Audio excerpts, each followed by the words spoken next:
हिंद मेरे प्यारे छात्रों, आज आप लोग को कक्षा 10th साइंस के मोस्ट VVI 40 ऑब्जेक्टिव क्वेश्चन लेकर आए हैं। 2025 में फाइनल बोर्ड के एग्जाम देने वाले हैं, तो प्लीज़ वीडियो को जरूर देखिए और चैनल पर न तो जरूर सब्सक्राइब करें। चलिए प्रश्न में देखिए। 1 नंबर प्रश्न करा है कि किस दर्पण की फोकस दूरी ऋणात्मक होता है। समतल दर्पण की, अवतल दर्पण की, उत्तल दर्पण की, इनमें से कोई नहीं। तो आप ऑप्शन बी बिल्कुल करेक्ट हो जाएगा।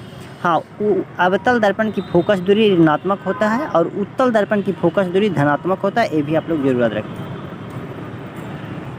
2 नंबर प्रश्न करा कि लेंस की फोकस दूरी f है और वक्र त्रिज्या r में क्या संबंध होता है। तो आप लोग याद रखिएगा f बराबर r/2 होता है। ऑप्शन बी बिल्कुल करेक्ट आंसर हो जाएगा। चलिए 3 नंबर प्रश्न करा कि निम्न में से किस माध्यम का अपवर्तनांक से अधिक होता है। तो आप लोग याद रखिएगा हीरा का अपवर्तनांक सबसे अधिक होता है। चलिए हाँ, 4 नंबर प्रश्न क्या करा कि समान दृष्टि के लिए स्पष्ट की अल्पतम दूरी कितना होता है, यानी सबसे न्यूनतम दूरी कितना होता है। तो आप लोग याद रखें 25 सेंटीमीटर होता है। चलिए 5 नंबर प्रश्न करा कि श्वेत प्रकाश का कौन सा वर्ण किसी प्रिज्म से गुजरने के पश्चात कम झुकता है। बैगनी की, नीला की, लाल की, पीला। तो आप लोग याद रखिएगा लाल। करा निकट दृष्टि को किस लेंस के उपयोग द्वारा संशोधित किया जाता है। अवतल लेंस की, उत्तल लेंस की, दूरी फोकस की, इनमें से कोई नहीं। तो आप लोग याद रखिएगा।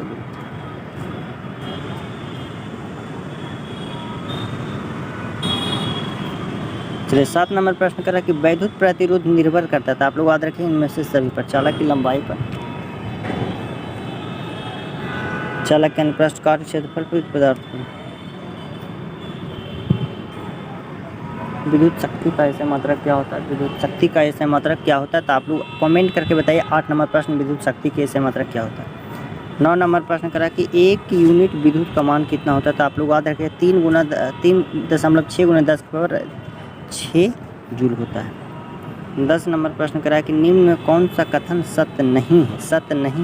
हाँ, तो देखिए हरे विद्युत रोधक वाला तार प्रायः विद्युतमय तार नहीं है। तो ऑप्शन डी बिल्कुल करेक्ट आंसर हो जाएगा। 11 नंबर प्रश्न करा हाँ कि फ्लेमिंग के वास्तव नियम में बायां हाथ का माध्य संकेत करते हैं। तो आप लोग याद रखिएगा चालक के प्रवाहित विद्युत धारा की दिशा पर। ऑप्शन सी बिल्कुल करेक्ट आंसर हो जाएगा।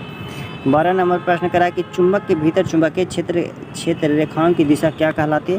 तो आप लोग याद रखिएगा दक्षिण ध्रुव से उत्तर ध्रुव की ओर।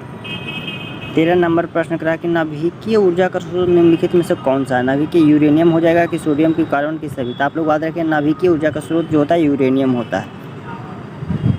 14 नंबर प्रश्न करा कली चूना का रासायनिक सूत्र क्या होता है। तो आप लोग याद रखिएगा हाँ CaOH2 होता है। ऑप्शन ए बिल्कुल करेक्ट। ना, कली चूना का रासायनिक सूत्र होता है CaO। ऑप्शन बी बिल्कुल करेक्ट आंसर हो जाएगा। 15 नंबर प्रश्न करा कि जल के वैद्युत अपघटन में कई छोर पर कौन सा गैस मुक्त होता है। तो आप लोग याद रखिएगा हाइड्रोजन गैस मुक्त होता है। प्लीज़ चैनल पर नहीं तो जरूर सब्सक्राइब करें। वीडियो आप लोग को रोज देखने को मिलेगा। बेकिंग सोडा का रासायनिक सूत्र क्या होता है। बेकिंग सोडा का रासायनिक सूत्र होता है NaHCO3 होता है। 17 नंबर प्रश्न करा कौन सा पदार्थ नीले लिटमस पत्र को लाल कर देता है। कौन सा पदार्थ है। तो आप लोग याद रखेंगे अम्ल है जो नीले लिटमस पत्र को लाल कर देता है। 18 नंबर प्रश्न करा कि मिल्क ऑफ मैग्नीशियम का pH मान कितना होता है। तो आप लोग याद रखिएगा 10.5 MVVI। ऑब्जेक्टिव क्वेश्चन 2025 में बिल्कुल पूछने वाला है। इनमें से कौन सा अधातु चमकीला होता है। तो आप लोग याद रखिएगा आयोडीन एक अधातु है जो हमेशा चमकीला होता है।